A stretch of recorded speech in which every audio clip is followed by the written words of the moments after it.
Hey, how you doing? Justin here. Today we are checking out Pretty Fly for a White Guy by the Offspring. I think it's the best song to test out your power chords if you really got it down, because there's a lot of movement going on here. If you're struggling with your power chords at all, remember I've got loads of lessons on those over on the website. There'll be a card up there and a link in the description. Go and check it out. I can show you exactly what fingerings to use, how to do it, where the notes are on the neck, how to mute the strings, and all of that sort of stuff in a load of detail in those lessons. So that's not going to be covered here. Go and check those lessons out if you can't play your power chords well. I actually did this song already. It was one of the very first YouTube videos I ever made. But I've done a little bit more research this time, so I've got a little bit more info on how to play it exactly like the record. It's a fantastic song for working on your power chords. I'm sure we're going to have a lot of fun. Let's get stuck in.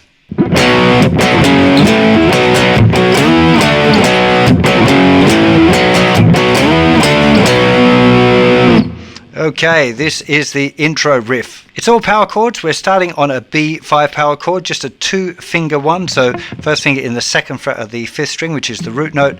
Third finger will always be 2 frets higher on the next string down. We're going to play that twice, then move it up a string to the F sharp. So 2nd fret thickest string is the note F sharp. Then we move the same shape up. So first finger is in the 5th fret on the thickest string. That's an A. And then we go back to B. The 3 strums. Now we're going to slide. We're going to add a little finger. So it's now a 3-note power chord. It might just be an octave. One of the guitar players I think might just be playing an octave. But you play all of that as an E. So that's 7th fret on the 5th string. And down 2 frets to the D.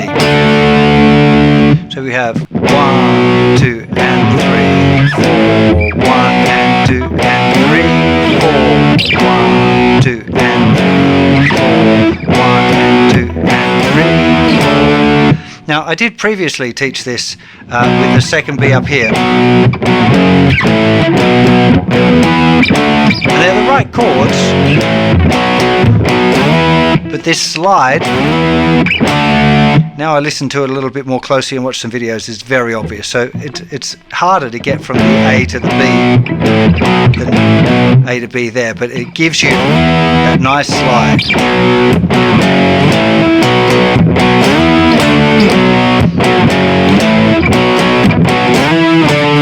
One of the guitars, I'm pretty sure, at least on the record, is doing a little octave thing to really highlight that difference.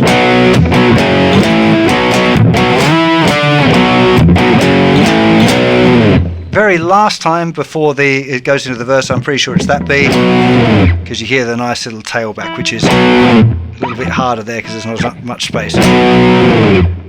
Now we come to the verses, which are what's called chips, which is these little 1, 2, 3 and 4, 1, 2, 3 and 4 on beat 2 and the and after 3. Again, this is how I always taught it after watching some videos.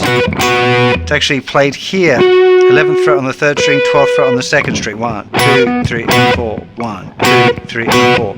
Now you see I've just changed my fingering around there. My first finger is just resting lightly on all of the strings. 2nd finger is playing the 11th fret, little finger playing the 12th fret. Now what this means is that I'm less likely to get any string noise getting in the way, particularly if I'm playing loud and a lot of distortion. If I'm going here, actually it's not too bad here as well, but definitely with here, if I use those fingers, there's a few harmonics and stuff around. Much better to have that first finger covering all of those strings, so we're only going to get the notes that we like. So that's the chips, goes all of the way through the verse. So that's it for the verse, and now we hit the chorus. Now there are a lot of power chords in the chorus. It's going to be really helpful if you know the names of the notes on the thickest strings and therefore can place the power chords by their note name. Okay, if you don't know that, it's something you really, really want to work on, knowing the notes on at least the thickest 2 strings all of the way up to the 12th fret. Definitely something that you should be working on. Let's get into the chorus.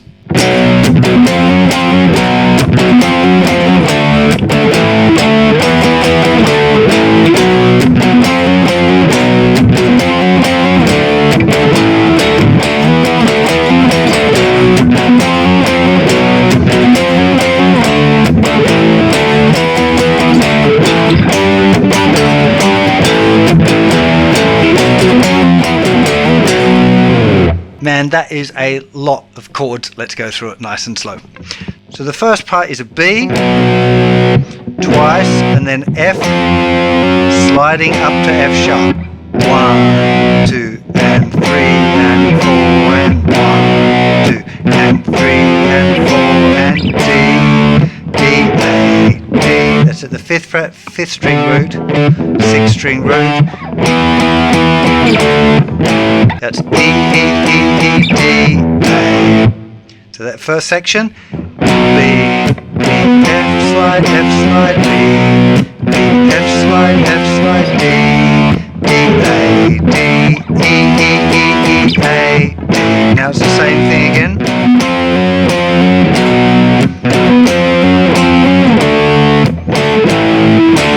Second time.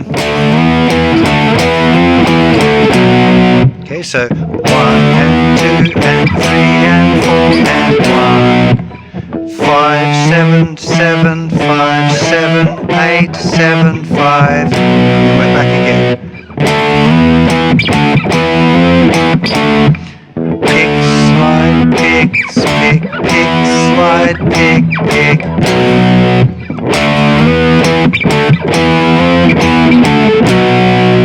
That's important. Pick, slide, pick, pick, pick, slide, pick, pick. Then again, same riff. Still the same. Same as the first time. But now, that's G right up at the 10th fret, to D, to G again. A. And then just lifting off the first finger to get that low E. 1, 2, and 4. Now the hardest part of the whole thing. It's actually pretty tricky. 7th, 7th on the thickest string. 9, 8, 7 on the 5th string. This is just the root notes. 7 on the thickest string. 5, 7 on the 5th string. Back to the B.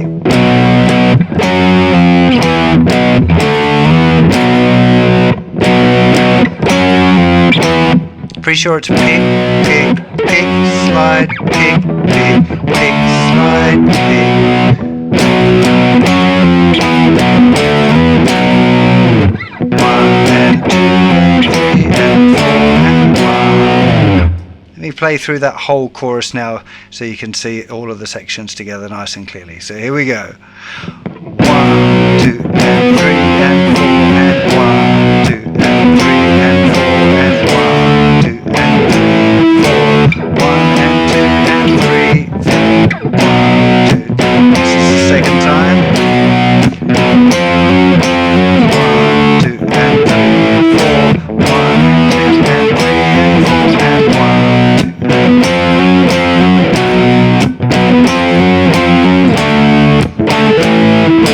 Just like the first time, the extra G.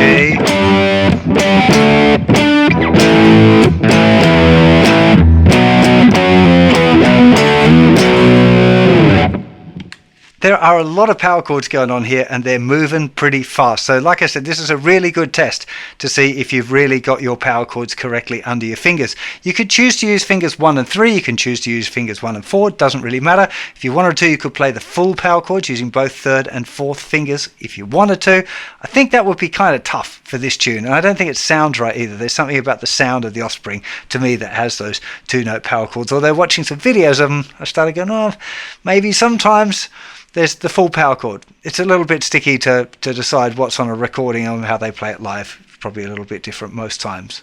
So that's the bones for the whole piece, really. It goes back to the intro again. There's another verse with the little chips part again. Then we got another chorus. There's a little break where there's no guitars at all. The little bridge part is just going from an A to a B. So 2, 3, 4, A, B, 2, 3, 4, and 1, 2, 3, 4, 3, 4. We're back into the intro. There's a break again after that, and another chorus, And we're done. It might seem like a pretty complicated tune because it's got so many chords, but it's well structured. So the only real complicated part is remembering what ending to go on which bit for the chorus. But if you're familiar with the song, you probably know how it goes in your ear already, and that's what you want to be relying on there. A little bit of practice always helps to write stuff like this down. If you just write down the chord changes so you can see, oh, here's the consistent bit, there's the first time, second time, third time, fourth time, write down the different endings. It'll just help you consolidate it in your mind if you write it down. Okay, there's some helps with the transference into the memory if you do that sort of stuff, so I definitely recommend it. I really hope you enjoy learning this lesson and have a load of fun playing along with the original recording. I know I've been having a lot of fun with that, brought back loads of great memories of playing this song in bands in my youth. Just Offspring is such an incredible band. I need to do some more lessons. What songs would you like me to do next? Let me know in the comments. As usual, really appreciate you slapping me a like and hitting the subscribe button if you want to get notified when I've got a new lesson coming out. Hope you're staying safe and well out there, and I'll see you for plenty more very soon. You take care of yourselves. Bye-bye.